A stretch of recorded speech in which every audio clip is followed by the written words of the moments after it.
Oh, Finance.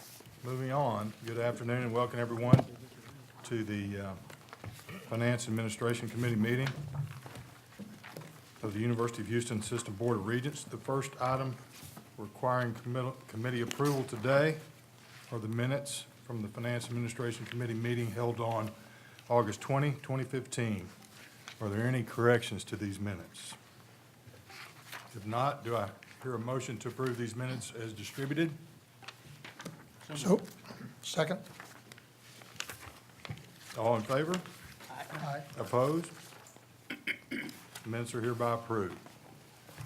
We have 8 action items listed on your agenda today for the committee's consideration and approval, and 2 items for information only.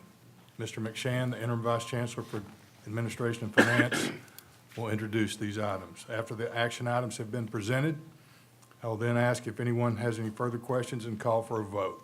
Once the presentations have concluded, I will then seek a motion to place the approved action items, if appropriate, on the board's consent docket agenda for final board approval at our board meeting held later today, February 18, 2016.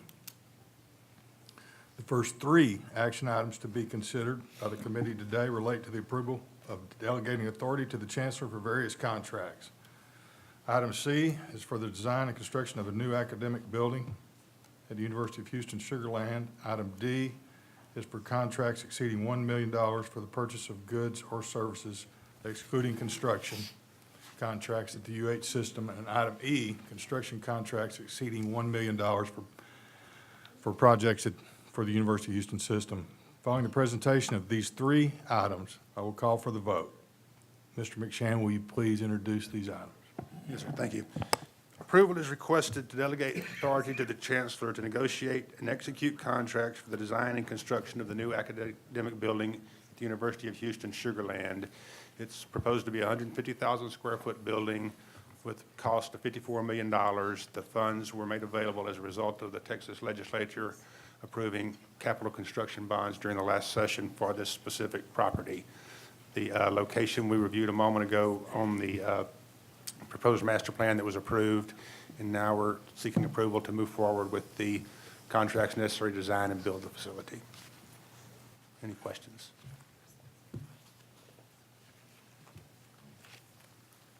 Any comments or question? Anyone? May I have a motion to approve this item as, well, I'm sorry, we need to go to the next item. Okay. We're taking 3. Yeah. Again, the next item is the authority for the chancellor to negotiate and execute contracts for goods and service contracts in excess of $1 billion. Again, this also goes back to the legislation that passed in the most recent legislative session, HB 20. So behind the cover sheet is a list of those individual contracts, and we will walk through those. The first item is actually a revenue contract for the University of Houston to provide education in the College of Education for 100 students from HISD, for which HISD will be paying for the cost of those degrees. That's for $4 million.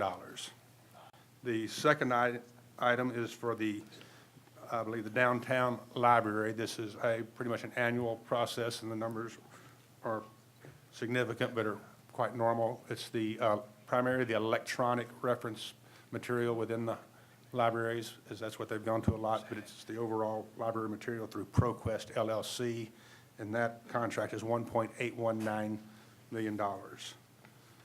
The third one is requesting ratification. This contract was to expire in December, was extended through June in order to complete the process of obtaining proposals, et cetera. It's the personnel services contract for the university. It's been in place since 2009. Historically, this might not have been brought to the board because on an annual basis, it may not have exceeded $1 million, which under the previous rules, that was the requirement. And as you know now, anything that may or will exceed $1 million over the life of the contract, whether that's 2 years or 20 years, is to be brought to the board at the time we're aware that it would possibly be over $1 million. So that one, about $700,000 would be expected to be incurred between December and June, is it June? June 30th when this contract terminates. And so, but the total since the inception in 2009 was $9.8 million, inclusive of the $700,000 we would expect to incur. The next item is project manager augmentation. This is where we want to go out and solicit project management firms to be available such that as we need them for specific projects, we can hire them.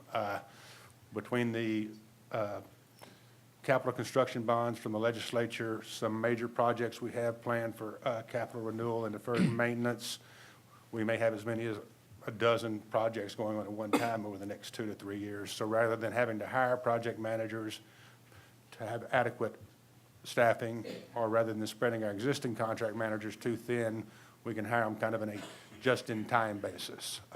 So that we're trying to move to where we're basically, in our facilities group, staffed for our slowest period, but have asset access to the resources we need for the highest period. So that's the purpose of this contract, and it would be for up to $1.2 million. The last item on this is to increase the Western Property Company contract. They are currently the managers, property managers of the ERP. What's the name of it? Yeah, Energy Research Park, sorry. I can't think of anything but Schlumberger. And so they're the managers of that. We're also using them in our search for property in the Katy area. So we don't know if we will need a broker for that transaction once it occurs, but if it does, we'd like to have them approved so that we can move forward with that project and not fall behind because of that, although there's a good chance we will not need a broker. So this isn't a definitely will spend, this just gives us authority to if it needs to be done. I noticed it's a 5-year contract. Is it cancelable at any time, or what's the, I believe it is, I can confirm. Yes, it is. The 5-year contract is for the management of the facility. but can we cancel it without cause? Otherwise, I don't know. I'd suggest that unless there's a savings involved in a longer-term commitment, we may want to keep it on a We'll shorter check on that term. and find out. And I'm-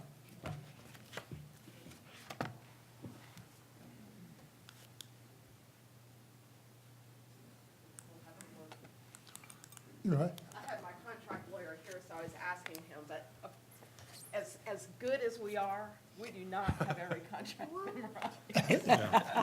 So we will look and we'll get it. Yeah, I would say that maybe for today, we do it for a year, and then we can always revisit it. Because I think on all of our vendors, we want to, we want to be able to, at all times, check absolutely. performance and make sure we're happy with, Okay. You betcha. That's a great point. Can we just make that simple change to a year for today? Regent Mendoza, do you have a question? I was actually going to, something similar to that is, just for instance, Transwestern, if we decide to use them for something else and it's going to be $1 million, and so in this case, we would not go out for bid again. That's what we're kind of here doing, right? So if we needed to use them, we don't go for bid. But on some of these. Just purely Wanna say on those broker services, my intent would not be that if we didn't use them for the Katy situation, that we would use them for something else beyond the ERP management that they're currently doing. If it was anything additional, I would assume we would come back to you guys for approval. And so on the core staff, that's a couple of, that's the staffing, that's a pretty significant amount of money, right? So that one, we're just bringing it back up, or? What we would do is, once we select a new vendor, we would be bringing that contract to you for approval. Okay. And again, that $10 million is over the last 16 years. Okay. Just to clarify on the Oh, 6 Transwestern years, I'm sorry. contract, that's already a 5-year contract, so we're not asking you to extend the term. We're only asking to extend the amount that we could be authorized to spend, as well as the scope of service that we would be including. But we'll look and see. I don't know right now. Typically, we would have a termination clause such as you suggest, but without looking at So the today, document. maybe we can just, for the purposes of managing the ERP, that's a 5-year contract, and we would just adhere to that. But as far as expanding their services, I'd like to limit those Limit to expansions this to one 1 year, transaction. Absolutely. if you don't mind. Yeah. No, that's great. more Just to questions clar- on? Just to clarify on that, on the project manager line item, is that 1.2 million in the aggregate of all? Or is that 1.2 million for any particular No, project? that's in the aggregate, I'm pretty sure. It is. Yes, it's the aggregate, yes. Okay. Any other questions or comments on this? No, part of and the just, presentation? and I understand Transwestern is doing a great job at ERP, so, you know, that's, I think they're a good firm and doing well, but on future stuff, we just, I just think we ought to always be able to. I agree completely. Okay. Continue. The next item is the $1 million contracts, exceeding $1 million contracts for construction and capital items. This is again authorizing the chancellor to delegate to negotiate and execute those contracts in excess of $1 million for construction purposes, as the previous one was sales and services. The first three items are a ratification. Each of these have been in place for a number of years, the job order contractors. And once you approve the original job order contractors, unless there was an individual piece that went above $1 million in 1 year, then it would not have been brought back to you. But since the cumulative of these is in excess of that, then we're requesting your approval for those contracts. And these contracts were all entered into in May of 2013. And so they will be through May of 2017. So you're granting us approval here to go up to $6.5 million in total with each of these contractors between now and then. I don't have the numbers, I don't believe, in front of me on what our current balance is with each of those, but I could get that. Apologize for that. So it's just to continue on with our job order contractors, and this would be the maximum we would spend with them. Which is what we'd agreed to before, right? We're just Exactly. ratifying. This is, yeah. Can I ask another question about Sure, the Regent Mendoza. on the jogs? Do we also do the same kind of monitoring for MWBEs or hub vendors Yes. for the job program? Yes, that's my understanding. I mean, confirm that we monitor. We would do the exact same award as we would do on the We would use the exact same process as we would any other contractor and the requirement of the MWB, In the actual award, but what about once they're performing the work, right? So in the We're 6 point, monitoring when they perform the work. how many hubs they're providing, what kind of percentage of hubs they're, Yes, we make them provide a hub subcontracting plan for each of the contracts that we do. great. And I think now, Don, right, in the future, that'll be part of part of the checklist, so to speak, on past performance, if we're looking for another contract? Did I say that right? So if one of these companies was coming back in 17 to rebid on the JOC program, if we have another program, right? So we'll have that now on their past performance, how well they did in their. Oh, hub absolutely, yes. That would be subcontract. something we could judge them and evaluate them by. Very good. Thank you. Okay, the next two items are similar. They're continuing service agreements for architectural services. Again, these were initiated in 2013. I assume there was a request for proposals done, request for qualifications. These firms selected and signed up so that we could use them on an as-needed basis for smaller projects without going through the 3 or 4 month solicitation and selection process each time. And so it's ratification as well as approving for us to spend up to $1.5 million in total with each of these firms between now and May of 2017. Okay. Questions? Okay. Continue. The next item is the authority for the chancellor to negotiate and approve an agreement for the design of the new football indoor practice facility. Again, we have the funds available to cover in excess of this, so we want to go ahead and get started with the design so that we can move forward, stick to the deadlines involved with this, and get ahead of the game, because it takes several months just to select the architecture firm. Okay. Next, please, sir. Yes, the next item is for repairs to Cullen Fountain. It's going to be $1.9 million is the estimate. Basically, the plumbing is completely shot and a lot of the mechanical as well.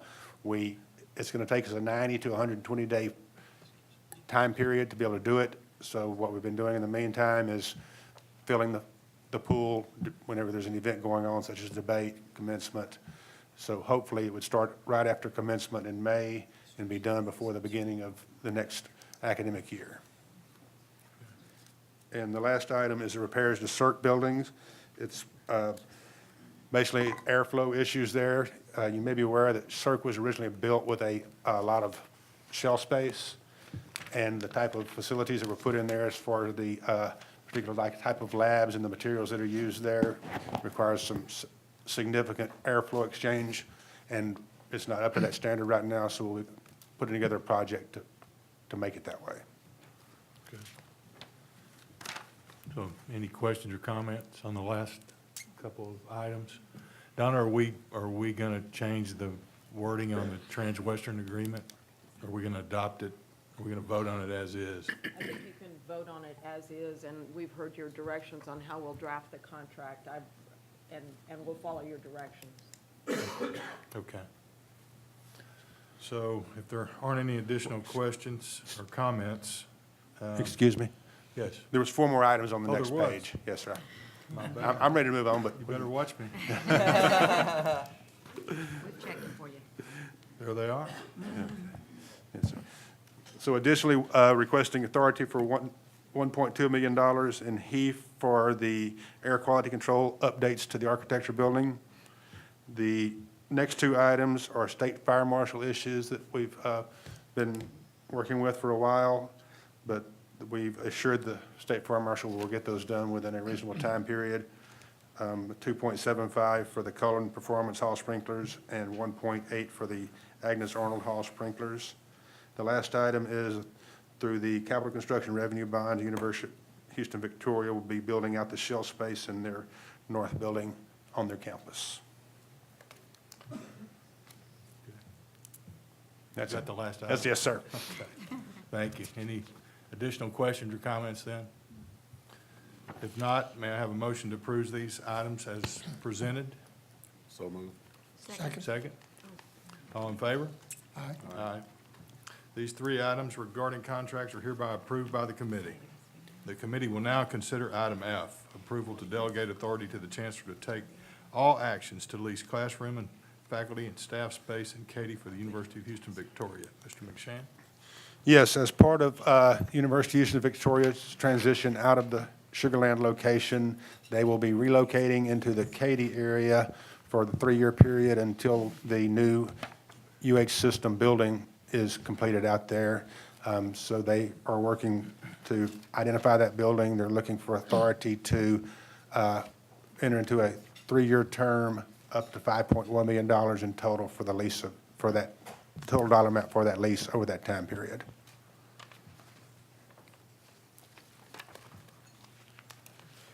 Any questions? And who's heading up that effort? Wayne Bear and their CFO, as well as their provost, are working together, and the president's involved to identify the period. I believe Dick Phillips is assisting them as well, since he's very familiar with the area. And right now, they've narrowed it down to a couple of major buildings that already exist. Yeah, well, I would just say we ought to, consider sublease space on that market, because there's a lot of it. Yes.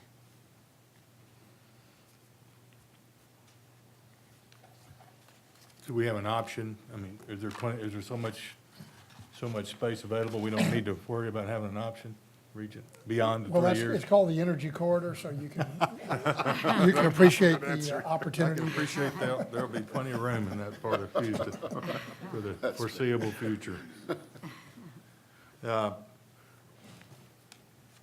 Any other questions on that particular item?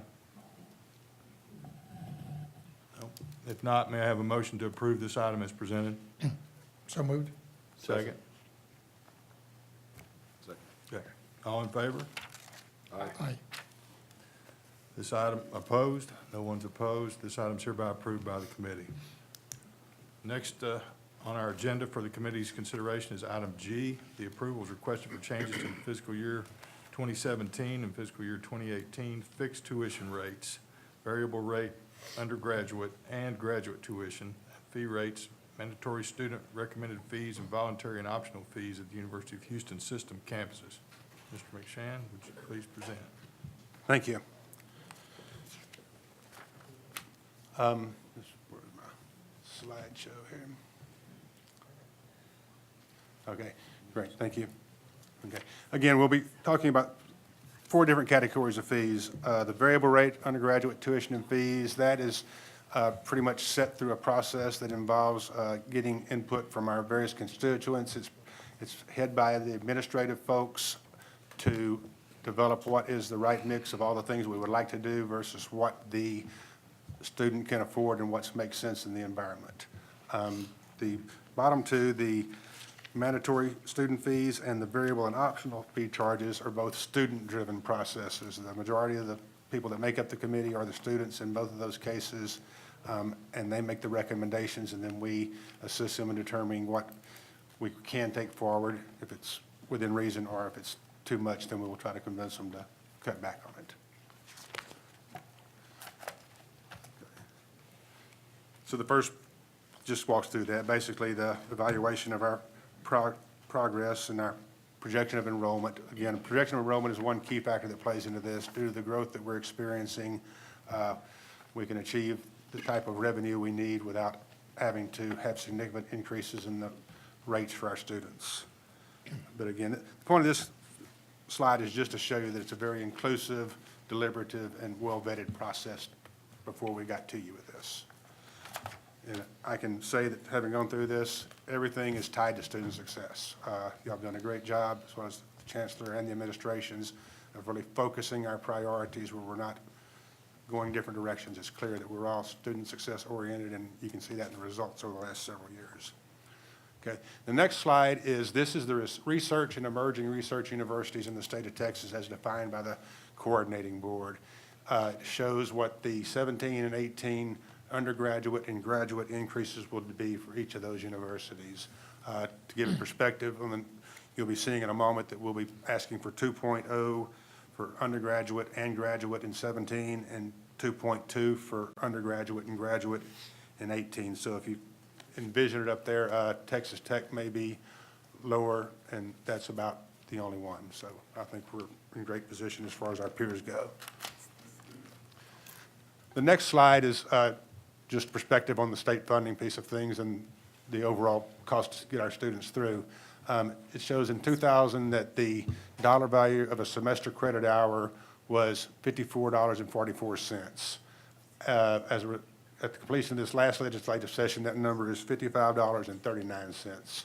In terms of buying power, for lack of a better description, that $54.44 now would buy you less than $40 worth of the same goods.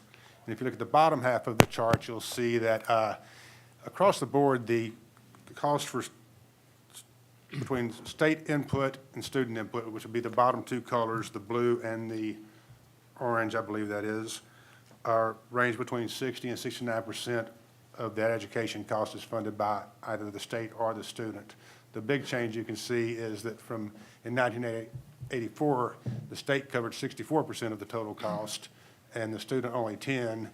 And in 2016, it's still 66%, but the student revenues are covering 42% of that cost, as opposed to the state funding 14% of it. So if I read this right, in 2000, the number was $54.44. And that bought $54.44 worth of goods and services. Yes, sir. And today, it's proposed to be $55, and that same $55 will only buy $40 worth of goods and Yes, sir. services. That's the purpose of the. So basically, with increased costs, et cetera, the state's not providing us, not helping us keep up with inflation. That's correct. Okay, next slide. This shows where we are compared to our peer universities. I want to point out we made a correction. We actually had a wrong number previously. For those of you who have reviewed this, it's up to speed now. We had a number is about $5,000 for the 12 hours that we identified the correction. It's $4,700. Again, this is 12 hours. You may be aware that there was an article that said that some schools we would be higher than now. There's some confusion in that because there's the variable rate and there's the fixed rate. We have a 12-hour option that is for a student, whereas most schools with fixed rates do not have that option. If you're taking 12 hours, you're paying the same thing as someone's taking 15 hours. Now, the benefit of that, of course, is if you're taking 15 hours, you're encouraged to take 15 hours. The way you do that, we looked at this before, and due to our student demographics, we want to encourage as many students as we can to take 15 hours, to get out as quick as they can and save as much money as they can. But we still have a lot of full-time employees taking classes part-time, and a different demographic than, say, the University of Texas. So what we've managed to do has been the thought is to have the 12-hour option, and if you choose the variable option at 12 hours, it will continue to climb for each additional hour you take. We also have a fixed rate option. That being that a student coming in that wants a fixed rate would be, I think the total is $5,300 for 15 hours. So it's very comparable to the University of Texas number. Now, again, if you go with the variable rate option and take 15 hours, it's probably going to cost you about $5,600. But again, you've got to make your choice, but we do have that 12-hour option. What you've got to realize is of our total students, 35% of them take 12 or 13 hours per semester, okay? So when you implement the flat rate for all without the 12-hour option or the hourly option, it's a financial windfall for the university, because suddenly that 12,000 students that I'm looking at here that are paying for 12 hours and 13 hours are suddenly paying you for somewhere between 14 and 15, whatever magical number you come up with to seal your fixed at. And I just did a quick back of the matchbook compilation here, and we could probably generate $8 more million if we did that.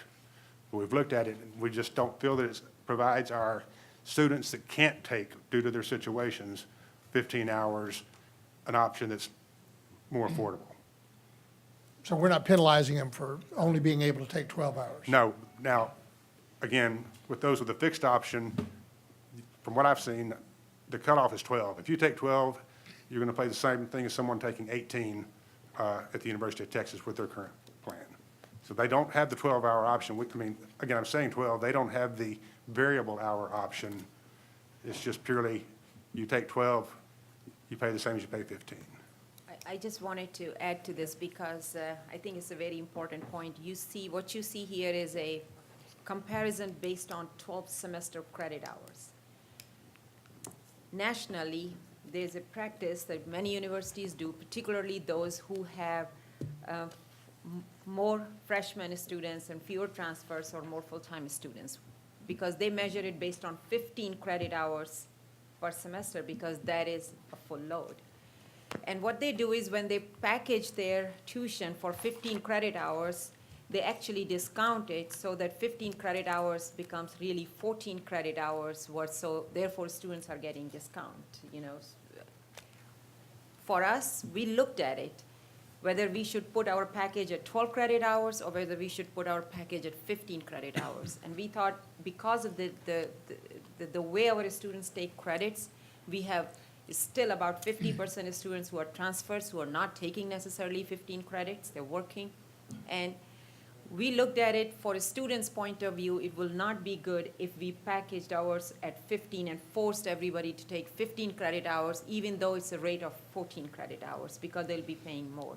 And the reason is because, as you heard, 1/3 of the students actually are taking 12 credit hours. Now, sometime in future, when our average credits by students becomes 14 credit hours, it would be worth it at that point in time. So right now, we could make more revenue, but we just don't think. So what we are showing you here is based on 12 semester credit hour comparison. Next slide. Okay, so for each of these each of our 4 campuses, this is our national peers based upon the Texas Higher Education Coordinating Board's classification. So the coordinating board has chose these peers, we did not. So as you can see, for the University of Houston, for 30 credit hours, we're very close with the lower people in that group and well-positioned. Clear Lake, you can see the same thing with them. They're next to the bottom. Downtown is somewhat in the middle, but in fact is on the lower end. And Victoria is very much toward the lower end, not much difference between them and the 6th school as far as the cost goes. So I believe each of our universities are a bargain compared to our peers, and that's the point of that slide. So, next. Okay, so the University of Houston, with the 2% increase, is going to add faculty, increase financial aid, work to retain and recruit good faculty and staff, and then there's constant funding of the infrastructure. And you can see what has been done at the University of Houston over the last several years by following that same strategy. Again, student success. You can see the first-year retention rate has gone just in 2 years from 83 to 86%. The 4-year graduation rate has gone from 20 to 25%. 6-year from 47 to 51%. And the average freshman ACT from 1133 to 1142 during that time period. So this reflects back on my point earlier, is everybody's focused on the target. And you can see the results are coming as a result of that, and it is all about student success, and I think it's continuing just to increase the value of a degree from the University of Houston. Next, please. Yeah, just one quick question, Dr. Couture. What do you expect, or what do you project our 6-year graduation rate to be in 4 years from now? What's our goal? 4 years from now, it should be over 60% for sure. We'll be over national average, there's no doubt. Great, yeah. But I can't tell you we can get there next year No. because we still have the students in pipeline, but for sure. Okay, thank you. Thank you. And then, again, within the variable rate increases, the 2% increase will, depending upon which group of majors you're in, will increase anywhere from $92 to $120 per semester through the 4 categories of groups in this year, and in the following year from 102 to 138 from the lowest to the highest in the 4 categories of degrees. Next, please. And this is just reemphasizing the doctoral programs, there's no increase. And as I mentioned earlier, the master's and professional programs will be mirroring the undergraduate in 17 and 18, 2.0 in 17 and 2.2 in 18. Okay. This is our peers for the other universities. Again, the previous one that we showed you was research and emerging research. Hold on just a second. Because I just wanted you to go back to the U of H thing. Yes. Simply because during the briefing, Chairman had asked a question about what happens, because we are not part of PUF or AUF. Let me just ask it, I'll just ask it Okay. direct. How do they even compare us when you, like reading in the newspaper today, when you're trying to compare tuitions between us and University of Texas and A&M, and saying how we could be higher when we're starting off at 0, and they have PUF funds of what, 250 million and 400 million. Exactly, yeah. So I don't understand, everything's based on math to me, so help me with the math. Okay, well, again, that's, sometimes you can pick and choose your statistics and how you interpret them, but the bottom line is, each student at the university, per student, the AUF fund provides approximately an extra $6,000 per student that we don't have access to. So yes, to your point, when a student walks in the door, they've got $6,000 before they even charge them a penny. In A&M's case, it's about $2,500 for each student that they start off with that we don't. So anything you would compare, if you're going to compare the cost per student or the state funding per student, to ignore the AUF piece is.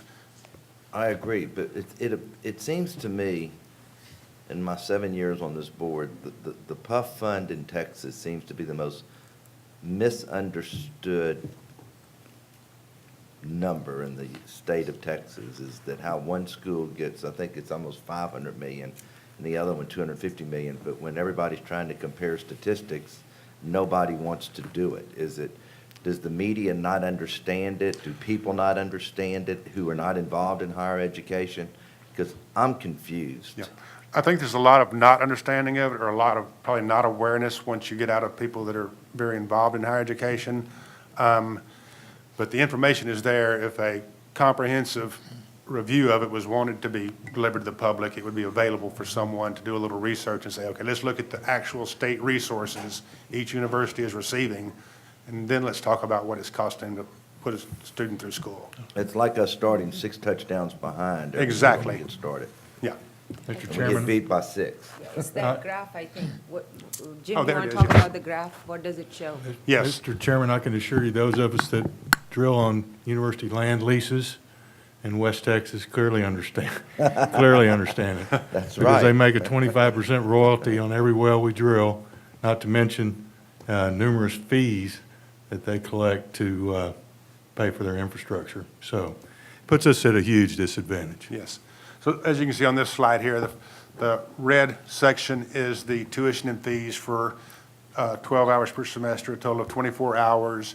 And then the blue section is the AUF portion added to it to show the total state funding per student for each of the 3 institutions. So as you can see, to your point, we basically start out $6,500 behind University of Texas before we even walk in the door, and $2,300 with the Texas A&M University.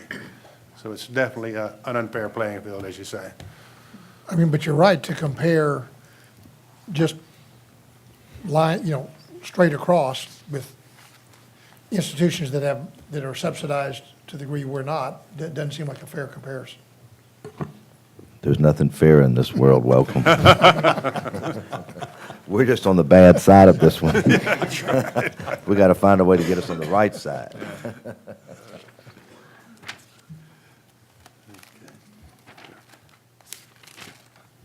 Okay.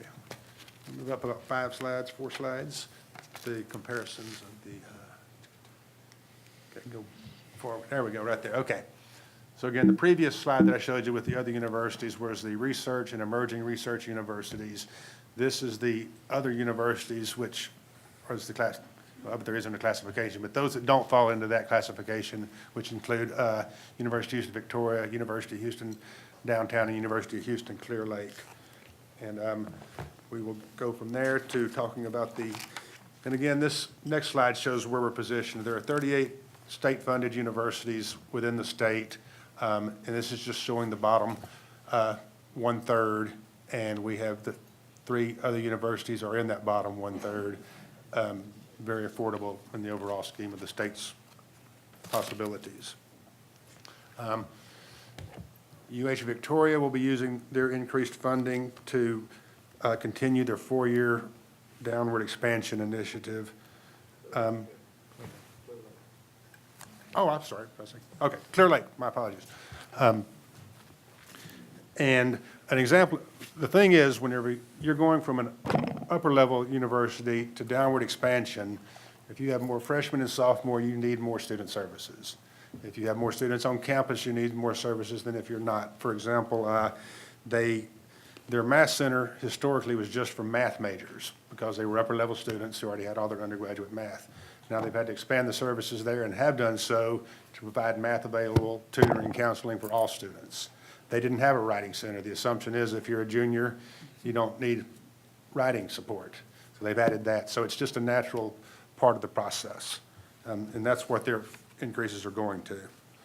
They are proposing 3.2 in the first year and 3.2 in the second year for undergraduate, 3.5 in the first year for graduate, and 3.1 in the second year.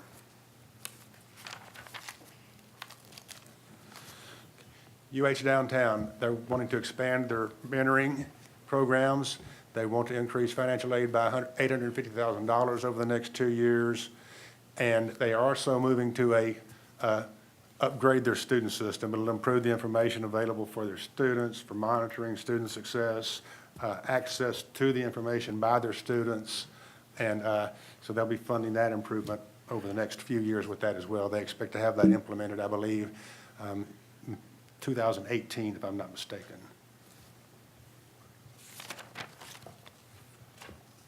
And they are proposing a 3.8% increase in the first year and 4.2% in the second year.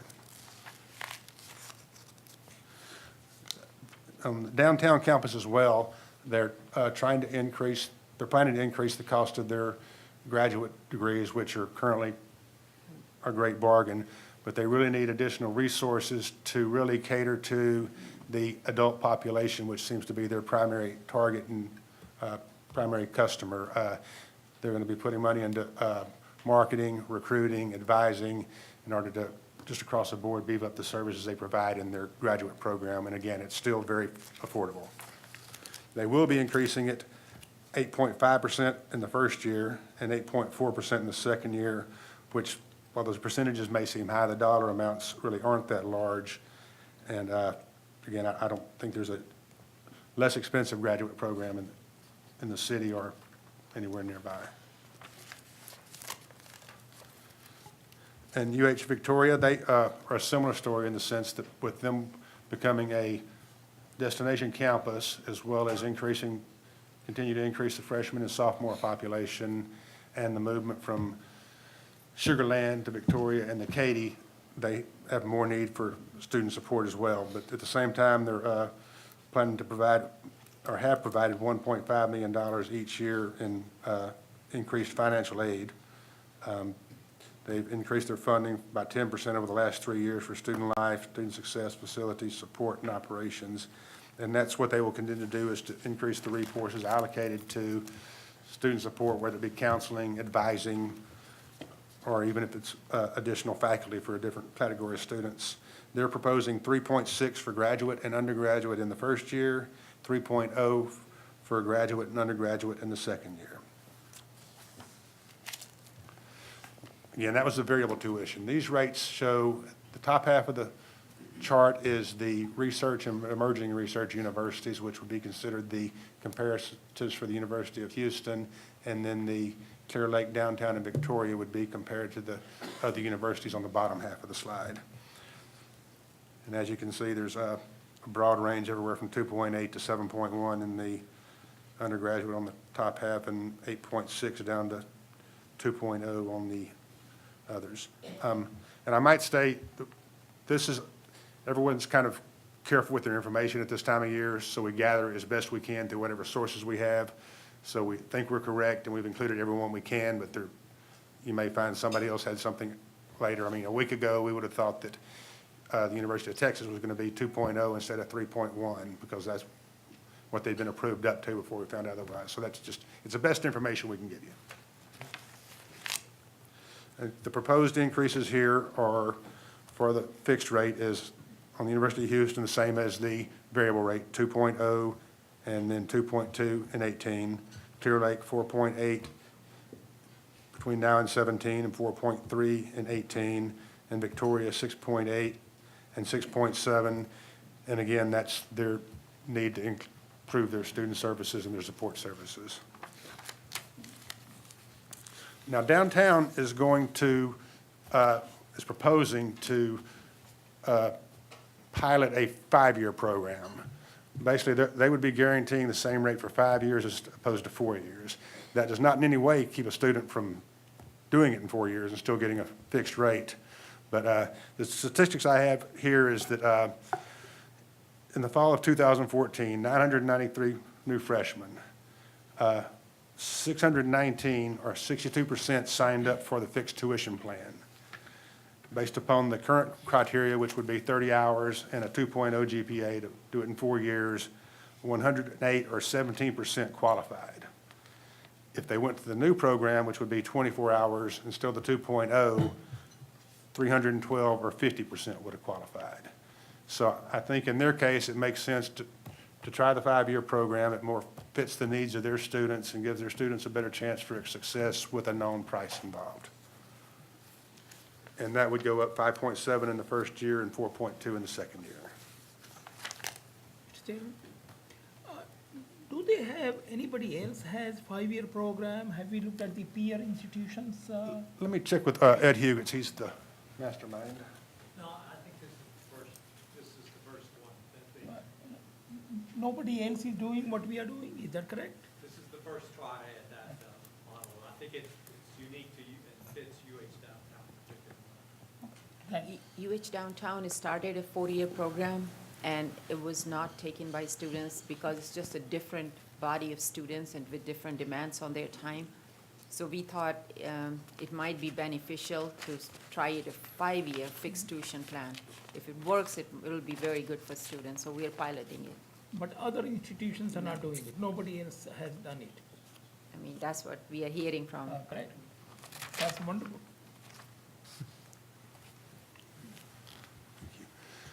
Okay, the next group of fees we'll be going to are the mandatory / student recommended fees. So in fact, for each of these fees, there's a specific student-selected committee.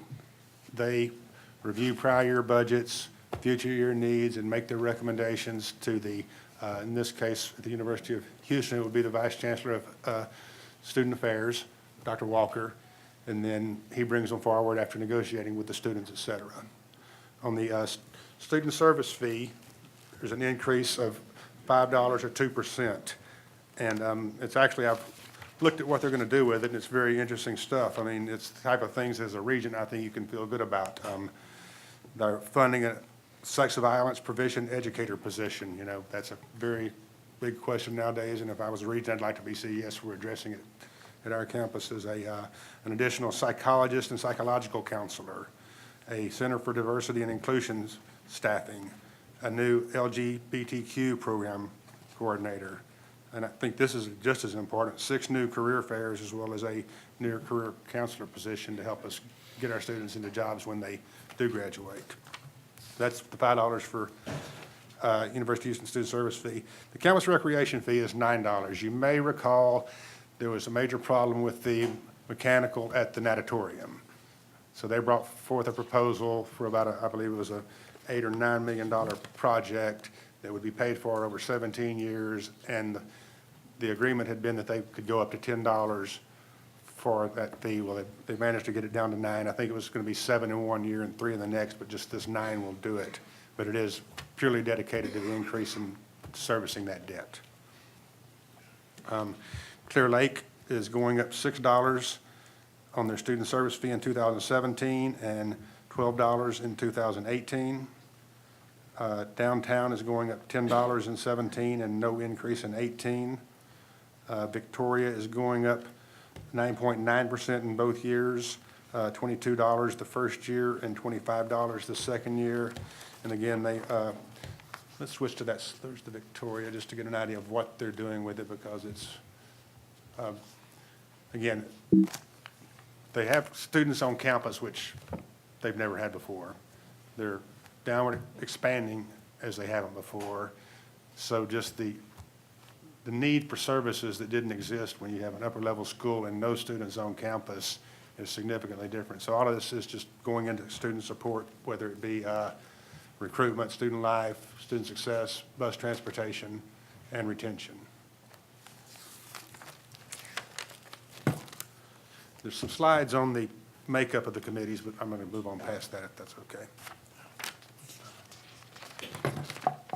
So now we would move into the voluntary fees.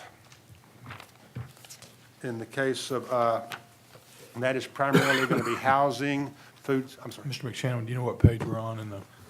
I don't. Page 32. 31. I apologize. No, that's okay. Or maybe 31 in this particular version. Thank you. Okay, thank you. So the voluntary fees, again, it's student committees that make up the primary participants on the committees. They have needs, recommendations, et cetera. We have administrators that work with them and kind of come up with a reasonable solution. So if we switch on to slide 35, or 34, excuse me.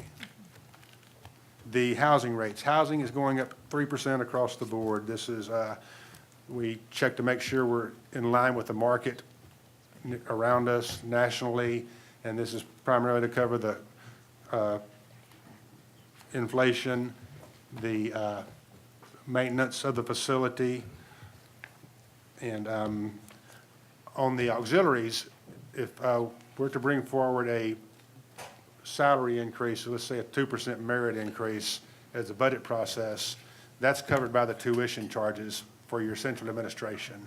Each of the auxiliaries has to fund their own staff increases because the state is not allowed to pay for it.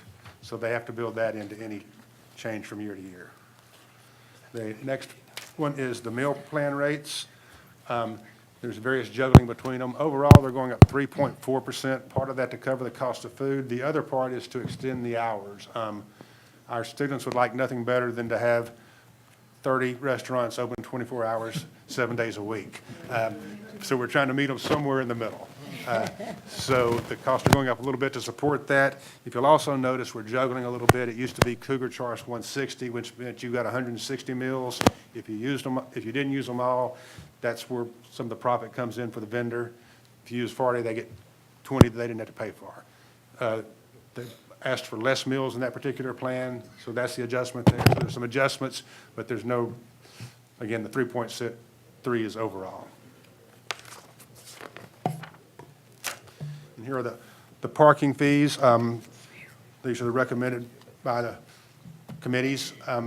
Again, we're trying to move forward with our parking. We're trying to balance out the surface lots with the garage spaces due to the significant difference in cost. And we're trying to move toward a market-based system, and basically meaning that we looked at what the other people in the country have done, and is if the best parking space is 100% of the cost, and then the most remote space is 20% of that cost. If that's the common thing across the country, that's what we do, and then everything in between would be kind of staggered based upon the norms. That is my presentation. Can I? Just one question about parking. It's probably doesn't really pertain to this committee meeting, but I'm just curious, where are we on parking? Do we have enough spaces? Do we not? I know at one time, Chairman Fertitta threatened your predecessor with his life if he ever built another parking garage. I did. Yes, you did. I think you might have mentioned that, and that's why there's no parking garages. We're doing two things. We're, the Parking Red herring. Parking and Transportation Committee is looking at some incentive programs that will actually cost the parking some funding, but to encourage use of the train. Also to encourage van pooling, and there's one other, but basically the people will be rewarded, or there'll be some incentive to do this. I think we've budgeted about, if I understand, $250,000 over the next 3 years to try to decrease the number of cars on campus by 3,000. I mean, I may be wrong with those numbers, but they are doing things, and that's encompassed in this plan, and the fees being paid. And again, I'm not saying there won't be another parking garage, but it may have to happen. Well, thank you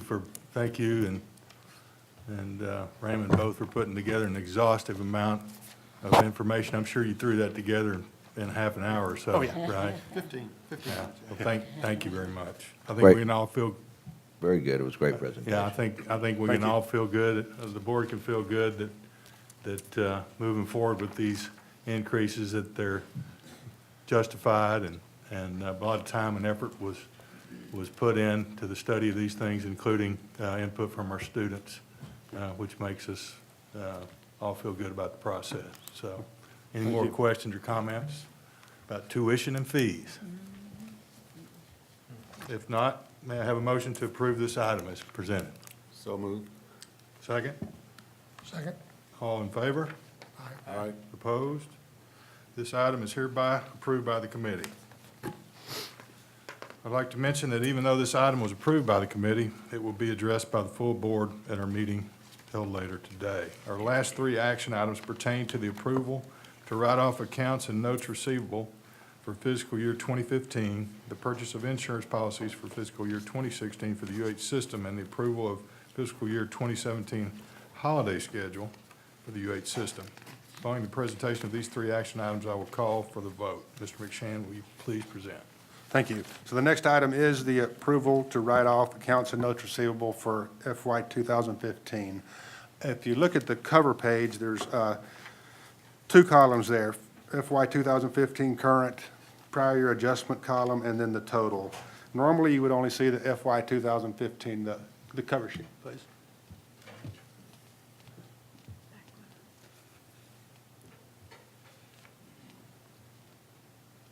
Okay, there we go. You tell Okay, us- so, I'm lost again. Can you tell me yeah, what okay, page? so 101. this is the cover sheet. I don't have a number. I do. It's 101. Okay, thank you. Thank you. Okay, so again, the first column would be what would be a normal year. In the case of the middle column, both Downtown and Clear Lake have identified old receivables that did not meet our definition of 2 years with no activity is the criteria by which, when they reach that point, we write them off for purely financial purposes, okay?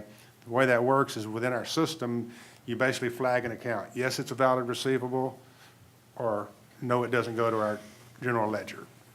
But that they both have the same status as far as collection and not giving up on collection of those balances. So, again, downtown system's being replaced. This was brought to y'all's attention back in, I believe it was May, when the audit report came in. And so this is just a continuation of the correction procedures that they agreed to do. And Clear Lake identified some that were past the age that had been basically bad data carried forward from a previous system. If you broke down 2 pages, I did some research. I determined that the default rate for credit cards is about 2.5%, okay? As a way to see how we're doing. You know, we have to give credit without any checking of credit history or credit worthiness. So it's, the next slide, please.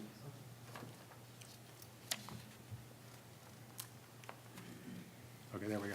So this is to show you the trend since FY11 of how everyone is doing. And it's market improvements across the board. I mean, the University of Houston has gone down every year. Clear Lakes have gone down every year and would be significantly low if it wasn't for the correction from a prior period. Downtown's has gone down. Theirs is exceptionally high because of that correction, and Victoria's. Pretty much anything below 1% is a good rate in our given situation. And again, it's important to focus on the fact that this is a financial statement write-off, not a writing off of the collection process. So students, if they're in our system from the time we were able to maintain those in our system, we don't lose track of them. So if somebody owes us $3,000 and asks for a transcript, we try to collect something in the process. And there's a thorough collection process, and that's where we are. Anybody any questions on those? Okay, thank you. Proceed, please, sir. Mr. Tilman, I have a question. Sure. Mr. Jaguar. Do we have some historical data? How much did we collect from the people who owed money 5 years and before, or 3 years and before? Yes, we can get that data. Approximately how much? I don't know off the top, do you know, Raymond? No, $1,000, 20,000, or? well, I can tell you, we did pull some stats in terms of that which was sent out for collection. So we've collected $3.5 million on that which we have sent out for collection. And to Jim's point, even though we may write this off, it still stays out for collection. And we rotate among collectors. So we've got a rather rigorous program, you know, trying to work with students or former students to collect this, this money. I wish we can break that down into 5 year and older. We 3 year can. and older. I'm sure we have that data. Maybe if the amount collected is very, very small, 5 year and older, we should think about that, not even trying to collect that money, and give these people a break so that they can come back to campus, and hopefully they will like the campus and support the. Yeah. Again, the only concern would be that might violate some state laws. I mean, there may be some de minimis amount we could do that with, but again, we're looking into it to see exactly what. Somebody owes money more than 10 years ago, 10 Yeah. years and older, 5 year and older, 5 to 9.9 and so on. Yes, sir, I understand. It And could be a good after that strategy period, to, let's not even bring it up, not give them a hassle. Unfortunately, I did look at this issue because Jim had raised this issue with me. There's some provisions in the Texas Constitution that actually would prohibit us from waiving those kind of debts. So Really? it would be against my recommendation that you do so. We will spend $1 to collect 50 cents? Actually, it doesn't work like that because the collection Right. companies It's don't it's charge basi- it's us. incentive driven, so Yeah. when we send it out for collection, I mean, it's all, what, their efforts, whatever they produce, they collect, they get a portion of it. And much of our internal efforts are very automated, so there's not a lot of staff working solely on this. I feel our time is not free either, you know, our time, other people, state, everybody's time costs money too. You know. Yes, sir. We should look at, see We if will. it can be done. See if we can find a We can do loophole. something. Yes, sir. Thank you. Okay. Next We next good? item, please. Yeah. Next item. Okay, the next item is the request to delegate authority to the chancellor to negotiate and execute contracts for the purchase of insurance policies for fiscal year 2016. As I assume you know, we don't have much involvement in this other than providing information to the State Office of Risk Management. They negotiate basically the policies for the entire state. The idea is they started doing it, I think, about 10 years ago to get the economies of scale and benefit from it. And so they tell us what our cost is for the coverage that we need. And it is for FY16 estimated to be of $5.5 million in total. The primary two pieces being the 4.4 for equipment breakdown and terrorism, $514,000 for NCA medical accident insurance. Director and officers is $190,000. Medical practice, malpractice, $72,000. Automobile, $107,000. Other policies and brokers fee, $176,000. Although our brilliant attorney did come up with an idea that given the number of carts we have around here, we should look at insuring our little carts. Okay, I'm sure, I think we have over 200. And for $37,000, we can have liability on those, so we're going to include that as well. That's a great idea. They're dangerous. They are. They can be very Or dangerous. the drivers are, anyway. Especially that red one. Yeah, right. Any more questions on that? We'll wait till the end. Go Okay. ahead to the next Okay, item, the last please. item is the favorite one for the staff, the holiday schedule, requesting your approval. The state sets the number of days. There's some flexibility in choosing days. Sometimes we'll bypass one to have more days between Christmas and New Year. But this is a proposed holiday schedule for FY17 and requesting your approval of it. Okay. Any further questions or comments on the last three items? All right, if there are none, may I have a motion to approve these items as presented? Second. All in favor? Aye. Opposed? These three action items are hereby approved by the committee. This concludes the presentation of our 8 action items today.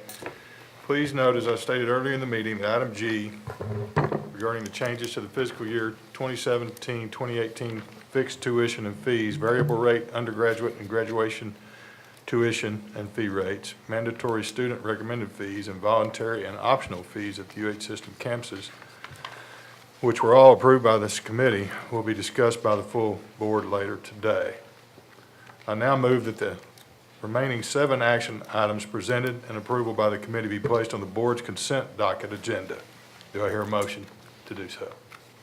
So moved. Second? Second. All in favor? Aye. Opposed? These following 7 items will be placed on the Board of Regents consent docket agenda for final board approval as follows. 1, approval is requested to delegate authority to the chancellor to negotiate and execute contracts for the design and construction of a new academic building at the University of Houston Sugar Land. 2, approval is requested to delegate authority to the chancellor to negotiate and execute contracts exceeding $1 million for the purchase of goods and services excluding construction contracts at the UH system. 3, approval is requested to delegate authority to the chancellor to negotiate and execute construction contracts exceeding $1 million for projects at the UH system. 4, approval is requested to delegate authority to the chancellor to take all actions to lease classroom and faculty and staff office space in Katy for UH Victoria. 5, approval is requested to write off accounts and notes receivable for fiscal year 2015 UH system 6, approval is requested to delegate authority to the chancellor to negotiate and execute contracts for the purchase of insurance policies for fiscal year 2016 U8 system. And 7, approval is requested for the University of Houston system fiscal year 2017 holiday schedule, University of Houston system. Our last 2 items presented today are for information only. Item K, a report on the sale of consolidated revenue and refunding bonds, Series 2016A and Series 2016B, an overview of University of Houston system bonds. And item L, presentation of fiscal year 2015 U8 system annual financial report summary. Mr. McShan, would you please? Yes, thank you. Raymond will provide the overview of the bonds sale and the current status of our bonds. Thank you, Jim. So, if you'll flip to the next page, please. So I know we're running a little short on time, so I'll be brief, so thank you. So as you know, may recall in November of last year, the board authorized us to issue up to $285 million worth of bonds, both tax exempt and taxable. Regent Armour participated in the pricing of those bonds on January the 21st, and I'm pleased to report to the board that we received very competitive pricing.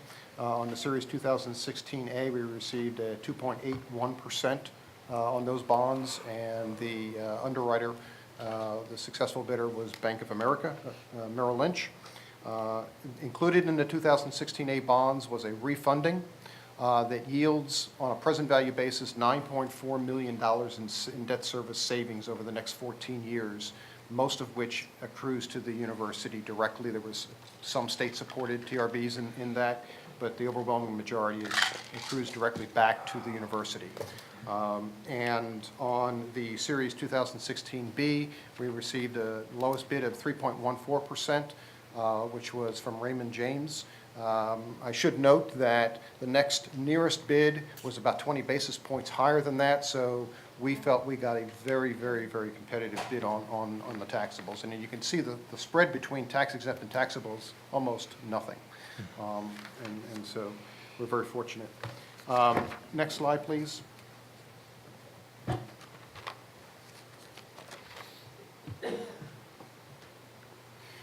And I'll go through this very quickly. We received a rating from both Standard & Poor's and Moody's of AA, which reflects the strong creditworthiness of the university. We should all be very proud of that. It's both, when we look at our long-term rating of AA, we look at our commercial paper program. It's high quality, it's rated very highly, and we've got a stable outlook from both Standard & Poor's and Moody's, which reflects a lot of the positive things, both on a qualitative and a quantitative basis, that are happening throughout this system with your leadership and the leadership and vision of the Chancellor. Next slide, please. This is just showing, what I wanted to highlight here is, quite frankly, some of the positive momentum that we've seen over the last several years. It is no coincidence that shortly after the Chancellor's arrival here, we received an upgrade in our bond rating, and we have successfully been able to increase that bond rating, most notably in last in 2013 to a AA for both Standard & Poor's and Moody's. There's only one more notch to go on the ladder, AAA, and we'll continue to keep that in our sights as well. Next slide, please.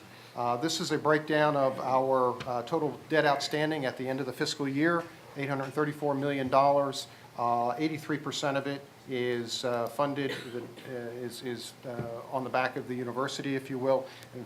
It's all university, it's all debt of the Board of Regents, but of course, we try to differentiate between that which is ultimately paid by the university and that which is paid through state reimbursement, i.e. the TRVs.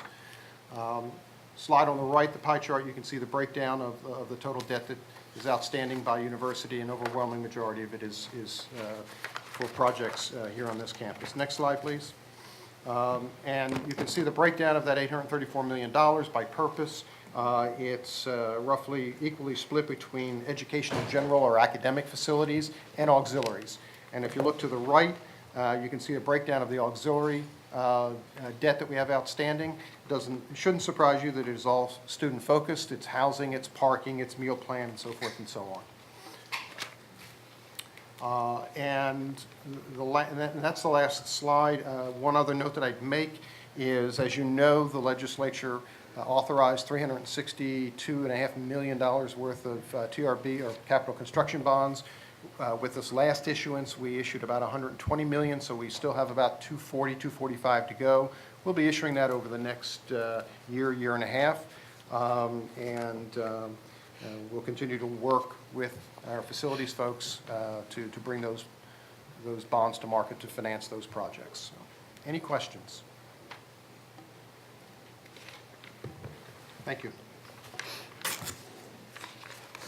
Okay, we have one more presentation. I believe it's become a required one that you've received the past couple of years. This is David Ellis, our Executive Director of Financial Reporting.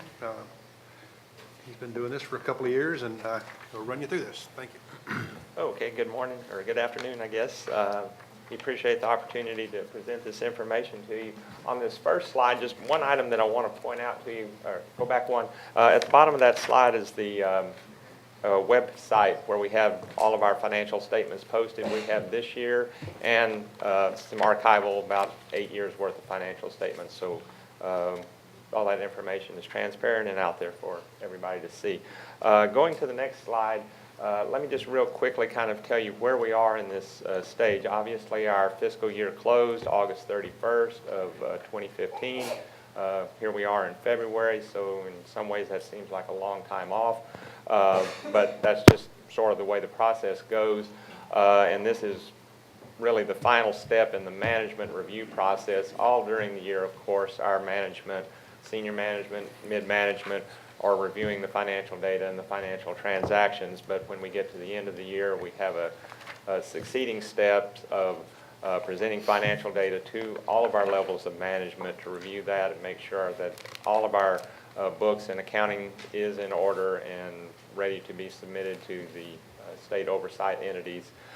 We submit a financial statement, financial report to the oversight entities, primarily that would be the Comptroller's Office and the State Auditor's Office.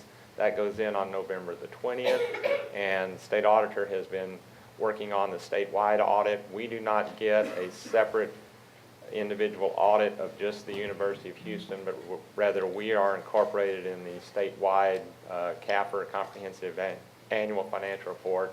The State Auditor is wrapping up their process. They will be finished by the end of this month, and the statewide financial report will be issued on March the 1st, approximately. So we're at the tail end of the overall management review and audit process. Jump 2 slides, if you would, please, because I'm going to go straight to really what the heart of the presentation is today, considering the time factor here. This is a presentation using categories that are the same categories we used when we presented to the budget to you back in May, I believe it was, of 15. Or actually, I'm sorry, that was for the 16 budget, but it was May of 14 for the FY15 budget. The revenue categories on the left side are the same categories that we use when we break out the budget numbers. The expense categories, same thing as the budget, and you'll notice they coincide with the categories that we've been talking about during the year and that are displayed on the progress card. The bottom line, we had a good year financially. We came in a bit above budget on revenue. We had budgeted $1.3 billion of revenue and an equal amount of expenditures. Actual revenues came in at $1.4 billion. Actual expenses came in at $1.3 billion. So we received a little bit more than we had projected. We paid a little bit less than we had projected. We took in more than we spent, so it was a good year financially. For the sake of time, I don't think we will go through each of the individual slides. If anybody has any specific questions, but in your agenda packet and on the slides, we have the detail that goes behind those pie charts, actual revenues, actual expenses. And then we have a balance sheet, and we also have the same information for each one of our academic campuses included. I can entertain any questions, or if there's any specific detail that anybody wants us to get to them later on, we can forward that to you later. How was the budget surplus handled? I'm sorry? How's the surplus handled? You have about a $90 million surplus relative to the budget. You budgeted Yeah, it'll just zero basically, base. it So will roll into reserves. So it's rolled into a reserve? Yeah. We monitor cash separately, so the cash will be taken into consideration as far as free cash for one-time opportunities or increasing our reserve balance. That was taken into consideration in developing the tuition That would have been fee. taken into consideration last fall, since that's the previous year's end-of-year financial. But for example, I mean, we're monitoring before he does all his wonderful closing tricks, et cetera, so we have an idea of the cash and information. So we'll tell the Chancellor in April sometime the amount of what our fund balance should look like, but also what our cash above expenditure should be. And then we'll consider the cash for one-time purposes or continuing to beef up our balance sheet. Okay. Thank you. Any other questions? Thank you, sir, for your report. Thank you. I want to say thanks to Mr. McShan and Mr. Bartlett for all the data compiled, all the hard work. I think I speak for the board when I say we feel like we're in very good hands with you two gentlemen. Thank you and your staff for all the hard work today. Great staff. Thank you. Absolutely. Please note that an executive session will not be held. Does anyone have any additional questions or further comments?